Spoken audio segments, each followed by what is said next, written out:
इस वीडियो में हम क्लास 9 मैथ्स के 8th चैप्टर क्वाड्रिलेटरल्स की एक्सरसाइज 8.1 का क्वेश्चन नंबर 4 करेंगे।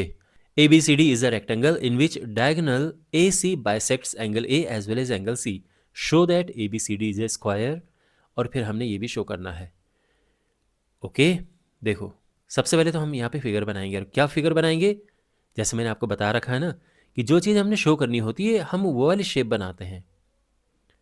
ये अलग बात है कि अभी हमारे लिए ये हम एक स्क्वायर की शेप बनाएंगे, लेकिन ये अलग बात है कि अभी हमारे लिए एक रेक्टेंगल ही है।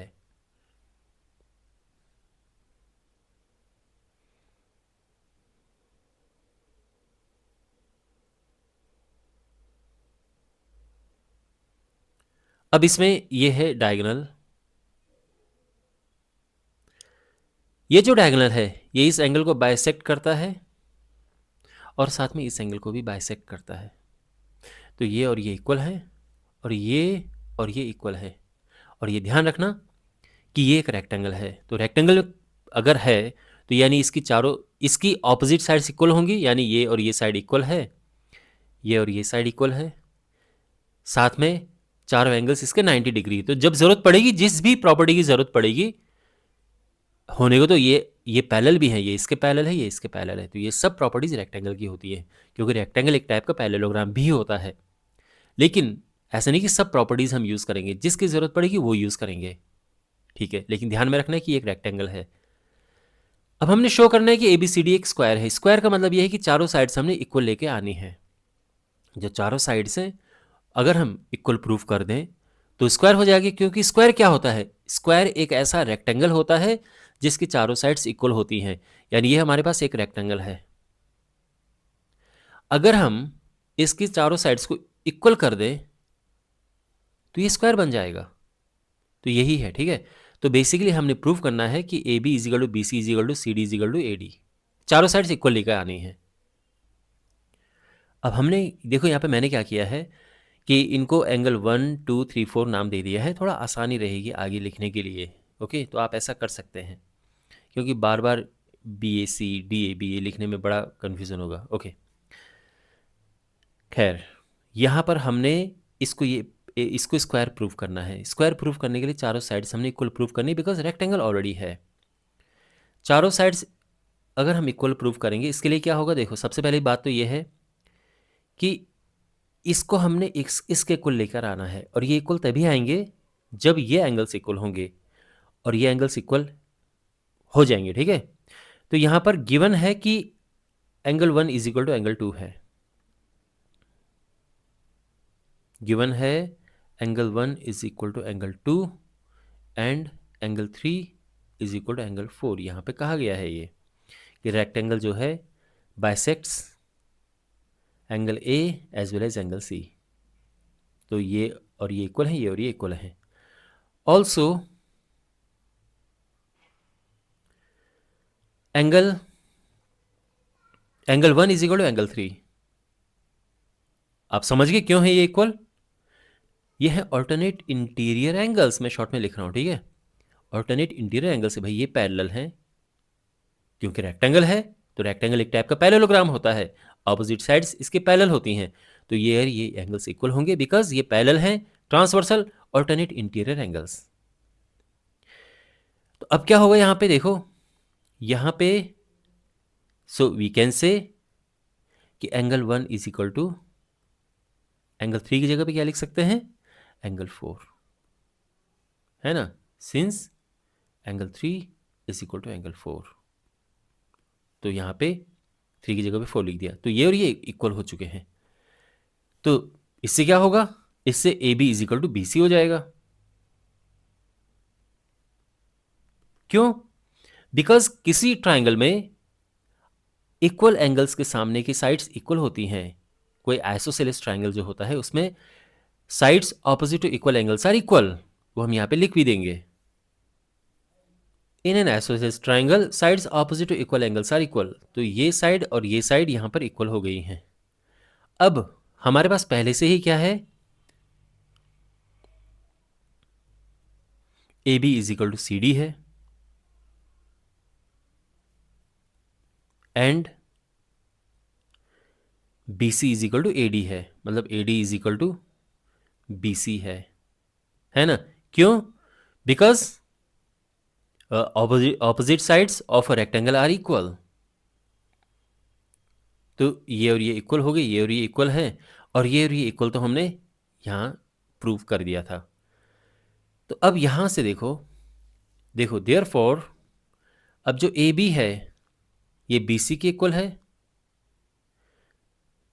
और ए बी साथ में सी डी के भी इक्वल है, और साथ में जो बी सी है वो ए डी के इक्वल है।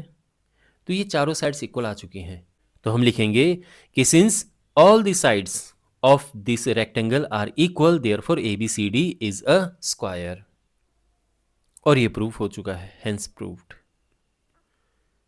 तो फर्स्ट पार्ट प्रूफ हो चुका है कि ये एक स्क्वायर है।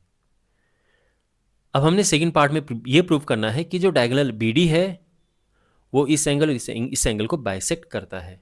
तो सेकंड पार्ट में यहाँ पर हमने इनको नाम दे दिया है, यहाँ पे जैसे फर्स्ट पार्ट में नाम दिया था। और ये सब थोड़ा आसान करने के लिए होता है, ताकि आपको आगे देखने में आसान लगे, समझ आए इजीली, और साफ सुथरा लगे। ओके, एग्जाम में भी आप ये लिख सकते हैं, कोई प्रॉब्लम नहीं है। तो इसको हमने ए बी डी को एंगल 5, ये एंगल 6, एंगल 7, एंगल 8 नाम दे दिया है। और हमने प्रूव क्या करना है?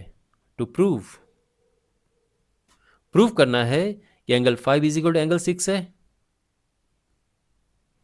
And angle 7 is equal to angle 8। ठीक है, ओके।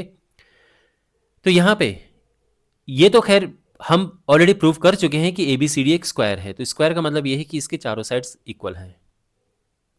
ठीक है, अब यहां पे अगर हम बात करें ट्राइंगल ए बी डी में, in triangle A B D, इसमें ये एंगल और ये एंगल इक्वल होंगे। देखो, since A B is equal to A D,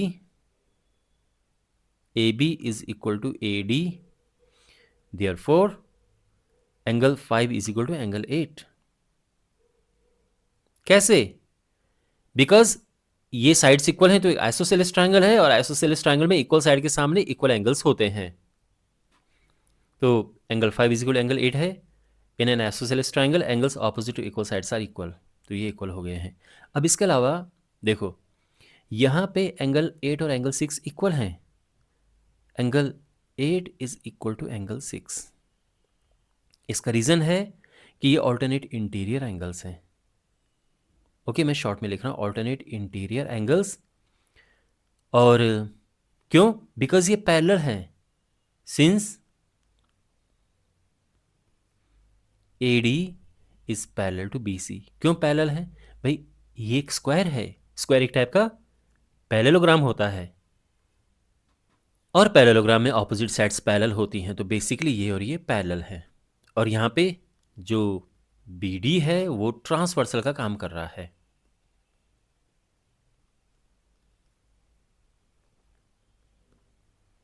ठीक, और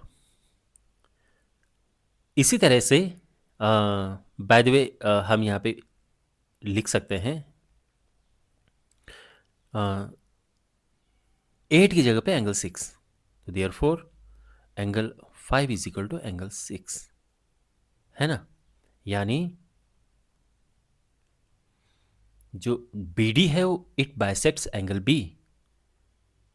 diagonal B D bisects angle B. तो एक तो प्रूफ हो चुका है, एक पार्ट। अभी हमने ये फाइंड करना है कि प्रूफ करना है कि ये डी को भी बाइसेक्ट करता है। तो देखो, यहां पे एंगल 5 और एंगल 7 इक्वल हैं। Also angle 5 is equal to angle 7, और सेम रीजन है, ये पैरेलल हैं, ये ट्रांसवर्सल है, ये ऑल्टरनेट इंटीरियर एंगल्स हैं। ऑल्टरनेट इंटीरियर एंगल्स हैं since A B is parallel to C D and B D is transversal.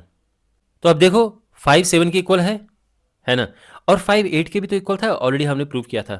तो and since angle 5 is equal to angle 8, तो हम कह सकते हैं कि angle 7 is equal to angle 8, angle 7 is equal to angle 8, यानी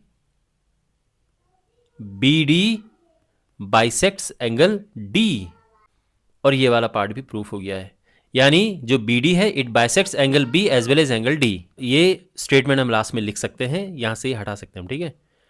सो we can say that BD bisects angle B as well as angle D, और ये हमने प्रूव करना था।